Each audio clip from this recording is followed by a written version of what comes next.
महायुतीची उशिरापर्यंत काल बैठक सुरू होती। यावेळी शिंदे फडणवीस आणि अजित पवारांसोबत अमित शहांची बैठक झाली।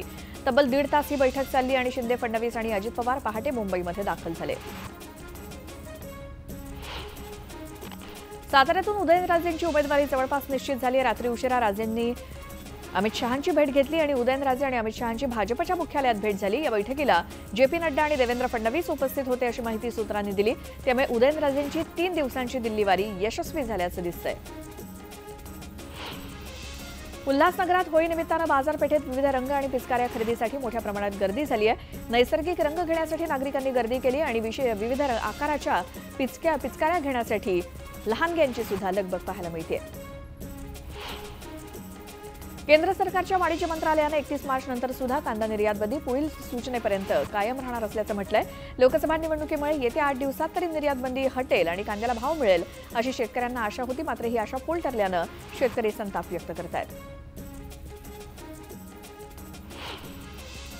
चेंबूर ते जॅकब सर्कल मोनोरेल मार्गिकेवरती आज आणि उद्या दुरुस्तीची कामं हाती घेण्यात आली आहेत आणि या कामासाठी मेगा ब्लॉक घेण्यात आल्याची माहिती MMRD कडून देण्यात आली।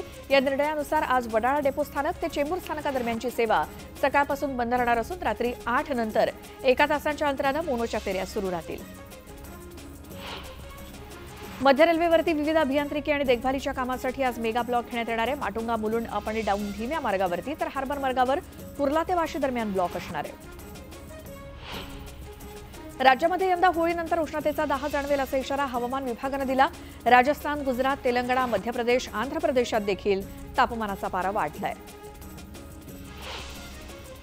येत्या काही महिन्यात कोस्टल रोडवरील प्रवास आणखी सुखकर होणार आहे। या मार्गाच्या दोन्ही बाजूंना मुंबई महापालिका 42,000 झाडं लावणार असून त्यातील 36,000 झाडं ही जपानी मियावाकी पद्धतीची असतील।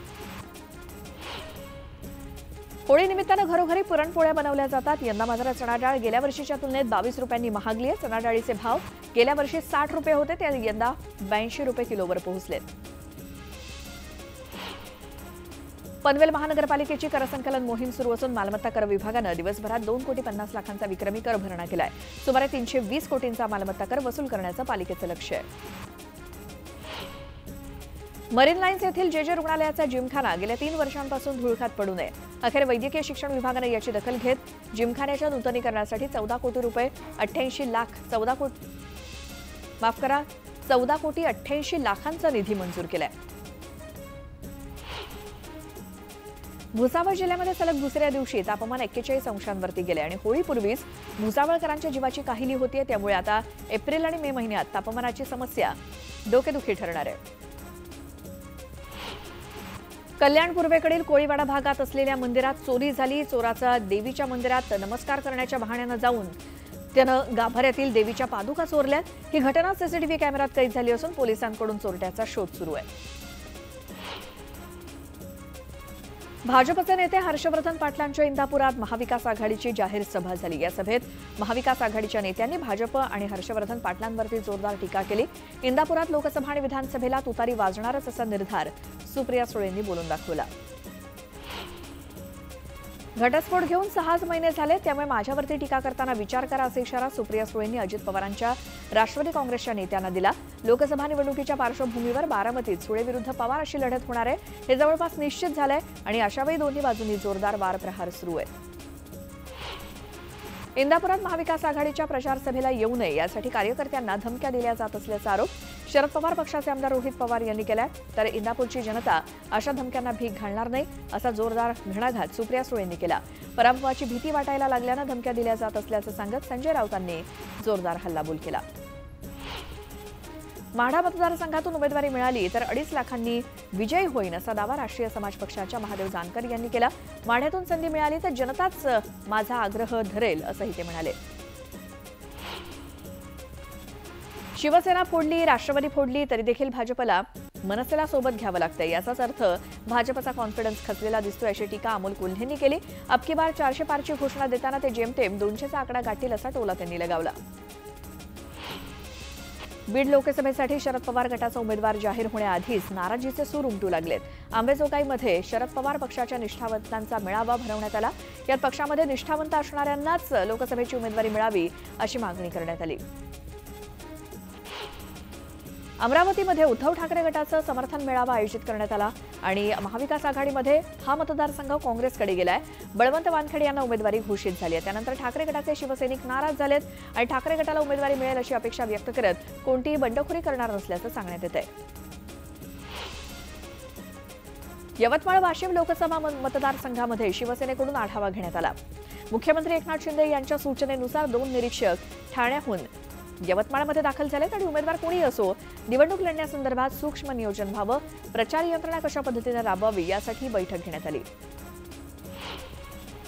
कसब्याच्या पोटनिवडणुकीमध्ये 47 मतं मिळवणारे अभिजित बिचुकले आता लोकसभेसाठी स्वतःचं नशीब आजमावणार आहेत। अलीकडेच त्यांना university of magic and arts या विद्यापीठाची मानद डॉक्टरेट मिळाली आणि त्याच आनंदात त्यांनी निवडणूक लढवण्याची घोषणा केली आहे। सातारा, कोल्हापूर की पुणे यापैकी कोणता मतदारसंघ ते अजून ठरायचं आहे असं त्यांनी सांगितलं। उद्धव ठाकरे मुख्यमंत्री असताना तत्कालीन उद्योगमंत्र्यांनी सांगलीतील विमानतळाची जागा गुजरातच्या व्यापाऱ्याला विकल्याचा गौप्यस्फोट उद्योगमंत्री उदय सामंत यांनी केलाय। सांगलीतील शिवसेना मेळाव्यात ते बोलत होते। निवडणूक आयोग सरकारची कटपुतली करत असल्याचा आरोप जितेंद्र आव्हाड यांनी केला। सर्वोच्च न्यायालयानं निकाल दिलाय, त्यात शरद पवार यांचा फोटो वापरू नका, चिन्हाखाली नोट लिहावी लागेल असं पालन आणि याचं पालन होत नसल्याचं ते म्हणाले आणि आम्ही काही फोटो देखील त्यांना दिल्याचं सांगितलं। पुणे लोकसभा निवडणुकीसाठी काँग्रेसचे उमेदवार रवींद्र धंगेकर यांनी प्रचारासाठी चक्क दिवंगत खासदार गिरीश बापट यांचा फोटो वापरून मोठी खळबळ उडवून दिली आहे। भाजपनं अर्थातच या प्रकाराचा निषेध करत प्रत्युत्तर दिलं, पण या सर्व प्रकारामुळे धंगेकर पुन्हा एकदा चर्चेत आलेत। माजी नगरसेवक आबा बागुल यांनी रवींद्र धंगेकरांच्या उमेदवारीला विरोध केला। पक्षामध्ये निष्ठेनं काम करत असताना उमेदवारी न मिळाल्यानं बागुल नाराज आहेत। दरम्यान नाराज बागुल यांनी पुण्यातील काँग्रेस भवनासमोरील गांधीजींच्या पुतळ्यासमोर मूक आंदोलन केलं। सर्वसामान्य शेतकऱ्याच्या मुलानं लोकसभेत जाऊ नये का असा सवाल करत अमोल कोल्हेंनी पुन्हा एकदा आढळराव पाटलांना डिवचलं। महाराष्ट्रातील जनतेचा, महाराष्ट्राच्या स्वाभिमानाचा आवाज दिल्लीमध्ये घुमत राहावा यासाठी मायबाप जनतेकडे आशीर्वाद मागतोय असं म्हणत अमोल कोल्हेंनी मतदारांना भावनिक साथ घातली। वाशिमच्या बाकलीवाल या विद्यालयामध्ये मतदान जनजागृती अभियानांतर्गत पोस्टर आणि घोषवाक्य स्पर्धेचं आयोजन करण्यात आलं। बाकलीवाल विद्यालयाच्या एनसीसी विद्यार्थ्यांनी विविध पोस्टर्स आणि घोषवाक्य स्पर्धेतून मतदार जनजागृतीचा संदेश लिहून जनजागृती केली। मनोज जरांगे नगर दौऱ्यावरती होते, यावेळी त्यांची वांबोरी गावामध्ये संवाद बैठक पार पडली आणि यावेळी त्यांनी सरकारवरती टीका केली। मला सरकारकडून अटक करण्याचा प्रयत्न सुरू आहे असा आरोप मनोज जरांगे पाटलांनी केला। दरम्यान त्यांनी केलेला हा दावा हास्यास्पद आहे असं म्हणत उपमुख्यमंत्री देवेंद्र फडणवीसांनी आरोपांचं खंडन केलं। करमाळा तालुक्यामध्ये दिवेगव्हाणमधील मराठा आरक्षणासाठी मनोज जरांगे यांची सभा आयोजित करण्यात आली होती, मात्र सभेला गर्दीच न झाल्यानं अवघ्या 5 मिनिटात जरांगेंनी आपलं भाषण संपवलं। हिंगोलीच्या सेनगाव तालुक्यातील लिंगदरी गावामध्ये भीषण पाणीटंचाई निर्माण झाली। वर्षभरापूर्वी गावात जलजीवन मिशनचं काम सुरू झालं, मात्र हे काम अर्धवट स्थितीत असल्यामुळे गावकऱ्यांना पाणीटंचाईचा सामना करावा लागतोय। वाशिम जिल्ह्यातील 400 ग्रामपंचायतींकडे पाणीपुरवठा योजनेतील वीज देयकांची 15 कोटी 15 लाख रुपयांची रक्कम थकीत आहे। 31 मार्चपर्यंत थकबाकी न भरल्यास वीज पुरवठा खंडित करण्याचा इशारा देणारं पत्र महावितरणकडून जिल्हा परिषदेला देण्यात आलं। गोंदिया नगर परिषदेच्या वतीनं अतिक्रमण हटाव मोहीम सुरू करण्यात आली आणि मुख्य बाजारपेठेतील अतिक्रमण हटवत दुकानांचं साहित्य जप्त करण्यात आलं। नगर परिषदेच्या या तोडक कारवाईमुळे अतिक्रमणधारकांचे धाबे दणाणलेत। नांदेडच्या हिमायतनगरमध्ये श्री परमेश्वर यात्रेनिमित्तानं कुस्ती स्पर्धा आयोजित करण्यात आली होती।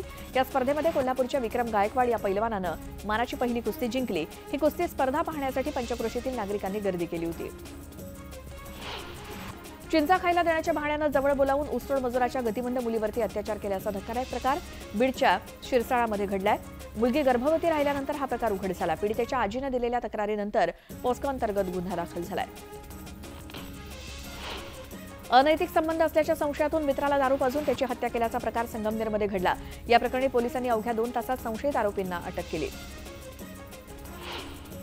शिर्डीतील खासगी पार्किंगमध्ये गुरुवारी भर दिवसा गोळीबार झाल्याची घटना घडली होती। या प्रकरणी सापळा रचून आरोपीला अटक करण्यात आली।